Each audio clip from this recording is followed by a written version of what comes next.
Hi, everyone, and welcome to this week's episode of Relationship Talks. I'm your host, Lorrie Brook, and together we will get to take a look at what goes on behind closed doors. Today, I am joined by Jemima. Hi, my name is Jem, and it's short for Jemima. And I'm here to talk about business relationships and creative thinking. Jemima is a highly strung creative, known for her marketing business, Creative Commercial Services Pty Ltd. She started off as a sole trader and converted it to a company with the assistance of the government-funded NDIS program from Workforce Australia.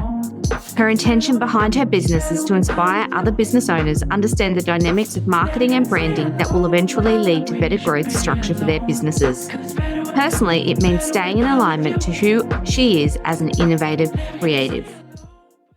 Hello, everyone, and welcome to another episode of Relationship Talks. I'm here with Jem, and we're talking about business relationships, which is something we haven't covered yet on the podcast. So I'm really excited to talk about that.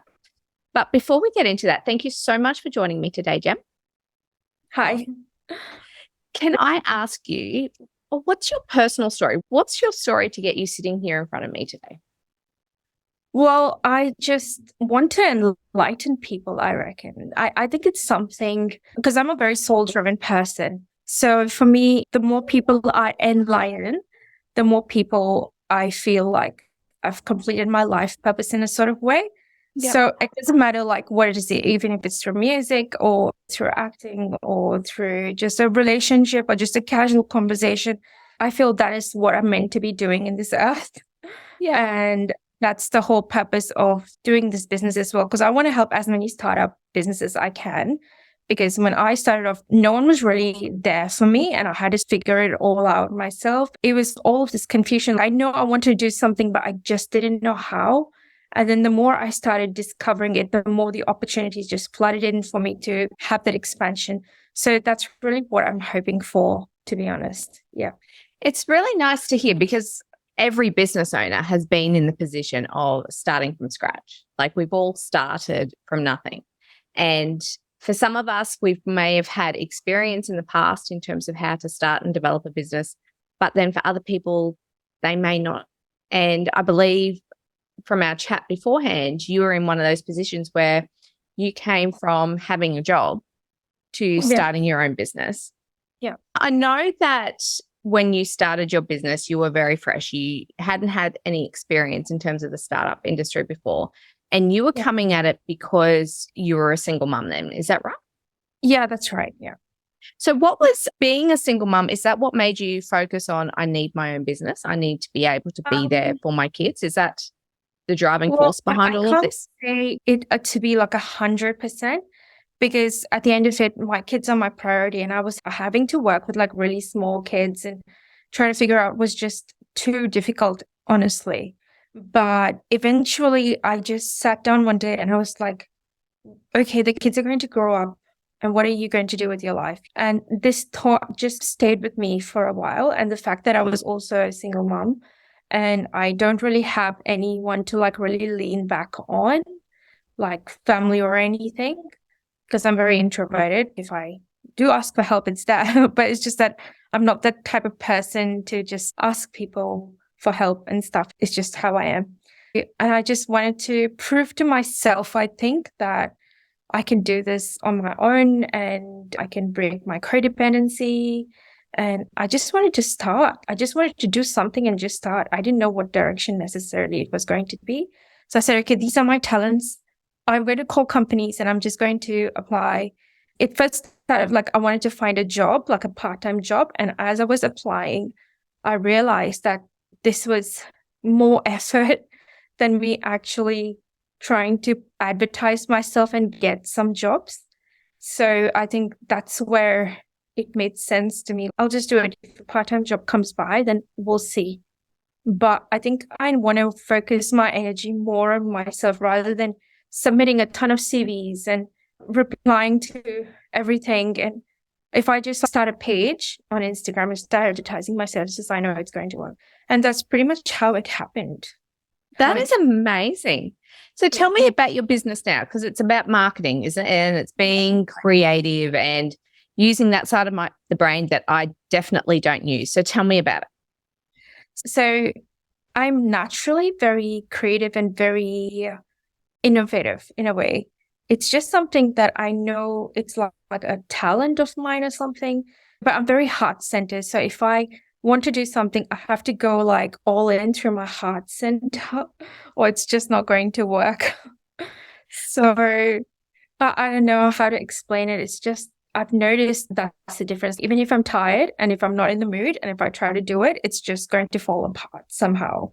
It's really weird. So because of that creative and the innovative and the driven thing, I just wanted to keep exploring every aspect to push it to an extent. I just wanted to understand how far it would reach. I think that's really what it was. Yeah. So who do you work with So mainly? What type of businesses do you work with? I work with different sectors. It doesn't necessarily matter because it's just marketing. The kind of businesses I'm really comfortable with is like architecture firms, anything to do with feminism, feminine products like period products and things like that. Because I'm really big on all of those things because it's like a personal kind of thing for me. I like working with beauty, with hair, whatever I can get my hands in, because I have a very vast experience from working as a designer in all of these different companies.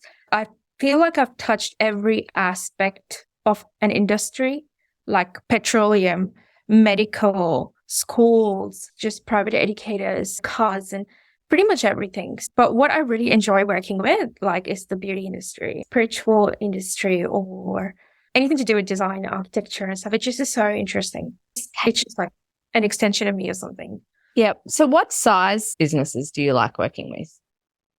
It doesn't matter what size. It can be like a large company because I also work with international companies as well. Mm-hmm. So they are more into international logistics all over the world. It doesn't matter if they're banks and they're like international as well. And also I don't mind working with startups. Like I have different packages like for everything. You know, Yep. most of the big companies, they already have all of their brand guidelines and everything. So it's pretty easy and very basic standard to just follow up and stuff. But I do enjoy working with startups because it's the idea of creating something small and then just taking it to the next level for me.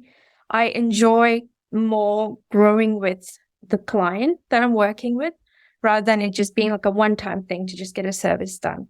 And I have some pretty big companies too who understand my passion for the creative aspect of things. I keep giving them ideas and suggestions and stuff. And so they keep coming back to me because for them, we'll definitely take it into consideration and stuff. And usually, if they are big companies, I work directly with the owner. So it just makes sense, the vision to just take it to the next level. So that's why I have them always coming back to me. Yeah. Marketing is all about creating relationships between people. And so how do you create your relationships with the businesses and then help them establish their relationships with their clients? At first, I would just give like a brief consultation. I actually like to just have a general chat and see where the other person is standing and what is their standpoint, try to explore what are their possibilities and just have an idea of what they're looking for and how they want to go about. And then once I get an idea and stuff of how we can work together, that's the time when we actually sit together and lay out like a marketing plan, a business development plan. And then if it works, we'll just go ahead and sign a deal, basically. Yeah. So how do you help the businesses establish that relationship with their clients? What's the key ingredient there? I think the key ingredient to any business is like customer relationships. Yeah. So I think as a customer, you want to add value to whatever their idea is. So for example, if you're selling a product, how are you going to like market the product to them? What is your customer really looking for? Are they into a spiritual thing? Or are they into just like product that I think is going to just smell nice or something? So I think once you understand your clients better, then you can really sell your products to them based on their needs. And I think that's very important because if you don't understand what your customer needs, then you're just marketing an empty product, just creating brand awareness. It's not going to do anything much at that point. But it's a trap that so many new business owners fall into because they can struggle to understand what it is that their customers or clients need. I know. They know that they have a solution, but converting that solution into how the clients need it or why the customers need it and answering that, it's not easy to do. No, it's not. There are some business owners that I've worked with that they're very heart-centered, so they're very particular on how they want to sell their products and stuff. And I'm like, okay, so we're just going to find a market for that. And then we will try to use that market to break it down into small. So I would just suggest based businesses and category B, where we're going to commercialize your product in a certain way, which is going to be for the normal consumer who is really not tied to your spirituality and stuff. So you're going to give them like 2-3 options, and you're going to start exploring those options and see what works. So I feel it's my job as a business development coach to give them that idea and stuff. Because at the end of it, we all want the target of it is to increase your business, is to create more awareness, is to get more sales leads. So if you're not meeting that, then your business is still a hobby. It's not really a business. And I think that's something many startup companies need to be more aware of, I think, because every startup is started by an individual idea and stuff, and everyone's really passionate about it. But then the business aspect of things is where you make the most money. So you need to have that open space to accept all these different channels in. And that goes for not just the sales channels, but also the business channels, the partnerships that you want to incorporate into your brand, and how you think that is going to tie, what other things you can add. Maybe you can add like a workshop to explain how you created this product and how it can work for you and how it can work for your family. And I've noticed that over here, it's easier to market something when it has a social attachment to it, because people, I feel, are very connected to the social aspects of life because that's an everyday thing. So if you incorporate that into your brand and give back to the community, I just feel like the universe will just give it back to you, because at the end of the day, that's what we humans are. We are highly emotional beings. So I think it's really important to be authentic within yourself, to put yourself out there. It's not just all about selling a product, but it's also selling your emotions with your product and your services. And that's really what you want to achieve at the end of it. Yeah. Absolutely. So tell me, in terms of your journey, being an entrepreneur, starting up a company, going through that whole process, how have you found that as a single mum? Has it been everything you thought it would be, or has it been 10 times more difficult? Honestly, it has been so hard. And I'm a kind of person who really puts on a strong front. And I'm very easygoing, a very down-to-earth kind of a person. But at the back of it, I'm like a whole wreck of anxiety. And I have like maybe 10 to-do lists. And if you ask my clients, they will tell you like, oh my God, yeah, when we met her, probably, yeah, she was like really chill and stuff. But then when we sat down, it's like, she's given us all these lists we have to checklist of. And that's really what it is, because at the end of the day, you have this dream and this vision and you just have to make it work. So you're going to try everything you can. And I think as a single parent, I feel more confident in myself in a way, because I have to take care of 2 kids, put a roof over their head, feed them and stuff. So I think that kind of adds to the business aspect of things as well, because I'm like, no, I want to get this done. We have to get this done. It's like, do it or die situation. Well, that's it. You've got no one to fall back on. And you touched on that before. You don't have that safety net that if you're not making the money, someone else is going to provide for you. Yeah, that's true. Because the fact that once you become a business owner and you're working with clients, you somehow feel responsible because they put their trust in you. So you don't really want to break that trust because they're really dependent on you now, like how your kids are. So you really feel this intense urge to just take care of them as well and be like, don't worry, I got you covered. Okay, we're going to sort it out. We'll try everything. If we will make it work. Don't have to worry about it. That's really how it works. Yeah. Yeah. And so what have you found in terms of business relationships? How have you found developing them to be? It's just, for me, I like to keep things very simple, because if I start overthinking, then it's just going to be a ruckus. So I'm very like a down-to-earth person. I just like to connect with the person and just have a chat. And then one topic kind of gets to another. So if someone's just having a chat and be like, "Oh, I started a meat business," I think, "Oh, wow, that's really cool. Oh, where's the shop? Maybe you wanted some vinyl stickers for branding and stuff." That's really how it goes about. And basically the intention behind it is like, you're just trying to suggest and help. I know everyone has help, but there's nothing wrong like in suggesting and opening people's mind to innovation. You never know if it's going to work for them or not, but you have these ideas flowing through your mind, so you might as well just say it. Just put the ego behind and the worry behind, "Oh my God, are they going to think like I'm a bit too much, or are they going to wonder of what's going to happen?"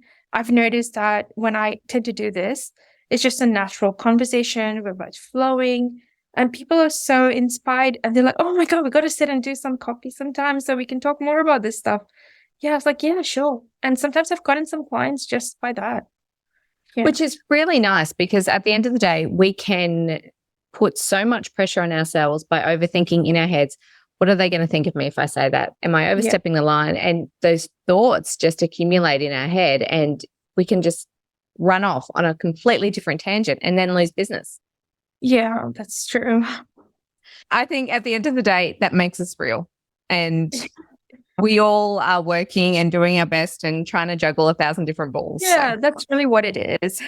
And that's why I enjoy like working with startups, because I can relate so much to it. I can really relate to it. And I feel like it also matters like how you present yourself as a person. And I think that's why I tend to be down to earth, because I just want to be easily approached and stuff. Yeah. And then obviously I have a different look when I want to go with big companies.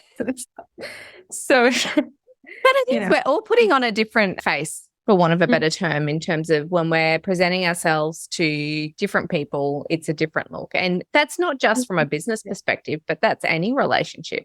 Like you think about when you start dating, the way that people can get dressed up and make sure they're wearing the nice clothes and get their hair done and maybe go and get their nails done or whatever the case may be. Like, we don't look like that every day. Yeah, that's true. Yeah. And we certainly don't look like that in the morning when we wake up. Oh, no, definitely not. I look very grumpy before my Oh, Jem, it has been such a pleasure chatting to you. Thank you so much for joining me today. Yeah, I'm so happy to be here. Thanks for inviting me. You're very welcome. I will let you go and deal with your sick little ones, and I'll make sure all of your contact details are in the show notes below the show. So thank you so much again. Thank you. Thank you for having me. Bye. Bye.